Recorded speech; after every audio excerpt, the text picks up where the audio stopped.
Brought you by Meghdoot herbal. मुझे diabetes है। मेघदूत मधुशून्य ये हाई ब्लड शुगर और ब्लड प्रेशर को कंट्रोल तो करता ही है, साथ में ये मुझे काफी एनर्जेटिक रखता है। मेघदूत मधुशून्य खाओ, फिट एंड फाइन हेल्थ बना। अभी किरण चौधरी ने भी कहा भाई भूपेंद्र हुड्डा और दीपेंद्र हुड्डा लुटेरे हैं, कांग्रेस को इन्होंने हरवा दिया, तो इस पे क्या कहोगे? और दूसरा राज्यसभा के लिए क्रॉस वोटिंग भी हुई सर। राज्यसभा के चुनाव में कोई इनमें से दूध से धुला हुआ नहीं था। ये तब भी आपस में मिले हुए थे भाजपा के साथ। उस वक्त किरण भी कांग्रेस में थी, भाजपा और कांग्रेस मिली हुई थी, बाद में भी ये लोग मिले हुए थे। आज भी अगर किरण चौधरी ये कह रही है कि हुड्डा ने भाजपा का कांग्रेस का भट्टा बिठा दिया, तो कांग्रेस का भट्टा बिठाया तो इसका मतलब उसने भाजपा की मदद करी। तो आप कहाँ हो? आप भी तो भाजपा के साथ हो या नहीं हो? ये सब मिलकर के इस प्रदेश को कमज़ोर कर रहे हैं। इस प्रदेश की जो ताकत बढ़नी चाहिए थी वो कमज़ोर हुई है। जो पैसा इस प्रदेश में खर्च होना चाहिए था वो लुटेरे अपनी जेब में डाल गए। आप मुझे एक चीज़ बताओ, अगर प्रदेश तरक्की कर रहा है तो फिर कर्जा किस बात का है? 3.5 लाख करोड़ का। जो तरक्की करेगा उस पर कर्जे थोड़े होंगे। मैंने सुना है कि कर्जा और वजन जब बढ़ जाता है तो फिर उसका अंत जो है ख़त्म होने पे होता है। इन्होंने प्रदेश का सत्यानाश कर दिया। चौटाला साहब के वक्त में प्रदेश पे कर्जा नहीं, खजाना लबालब था।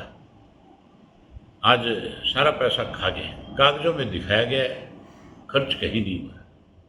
दूर मत जाओ, तुम्हारे यहाँ मेडिकल कॉलेज है मेवात में, उसकी हालत जा कर के देखो कितनी खस्ता है।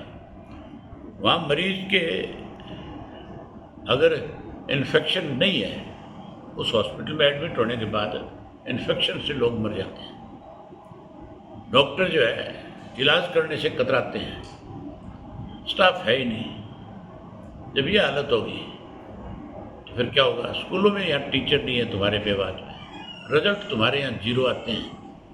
रिजल्ट जीरो आने का मतलब यही है कि सरकार का ध्यान ही नहीं, नशा सर पे चढ़ करके बोल रहे हैं, कानून व्यवस्था खत्म हो चुकी है। और क्या देखना चाहते हो इस प्रदेश में? मैंने बहुत पहले एक बात कही थी कि भाजपा और कांग्रेस मिलकर के प्रदेश को कमज़ोर करने का काम करती है। भूपेंद्र सिंह हुड्डा भाजपा के हाथों की कठपुतली है। और ये बात विधानसभा के चुनाव के नतीजे जब आए तब लोगों के समझ में आई कि सही मायने में लोग तो भाजपा को बदलना चाहते थे, लेकिन कांग्रेस ने टिकटों के बंटवारे में भाजपा की मदद करी। ऐसे लोगों को टिकटें दी जिनका अपना कोई जनाधार नहीं था। और वहीं भूपेंद्र सिंह हुड्डा ने हर कॉन्स्टिट्यूंसी में 15 से 20-25 तक उम्मीदवार बनाए। जिस किसी को भी कांग्रेस में शामिल किया उसको ये कह दिया कि आपको टिकट दी जाएगी, उससे पैसे खर्च करवाए गए। नतीजा उसका ये निकला कि जब किसी को टिकट दी गई, एक को टिकट मिली तो अगर 15 कैंडिडेट थे उस कॉन्स्टिट्यूंसी में, तो उस 15 ने उसकी मुखालफत की। उसकी वजह से भाजपा फिर सत्ता में आई। अब जो लोग बहुत ज़्यादा जोर से कांग्रेस कह रहे थे, उनको इस बात का इल्म है, अब उनको इस बात की समझ है कि हमने गलत फैसला लिया था, गलत विश्वास और भरोसा किया था। अगर विश्वास ना करते तो आज भाजपा सत्ता में नहीं होती, सत्ता से बाहर रह जाती। आपके मेवात में भी लोगों को इसी तरह से गुमराह किया गया। यहाँ भी लोगों में एक अफवाह फैलाई गई कि कांग्रेस का राज बनने जा रहा है, जबकि हकीकत ये थी कि कैसे कांग्रेस की भाजपा की सत्ता में वापसी कराई जाए। उसके लिए एक षड्यंत्र रचा गया, उसी का नतीजा है अब जितने भी चुनाव इस एक साल में हुए, चाहे पंचायतों में हुए, चाहे नगर पालिकाओं में हुए, और चाहे कुछ सोसाइटियों के हुए, सब जगह भाजपा कांग्रेस मिल करके हमारे उम्मीदवार के खिलाफ लड़ती रही और सब जगह हार का सामना करना पड़ा। उदाहरण आपके सामने, मेवात की एक जिला परिषद की सीट खाली हुई, 17 नंबर वार्ड की।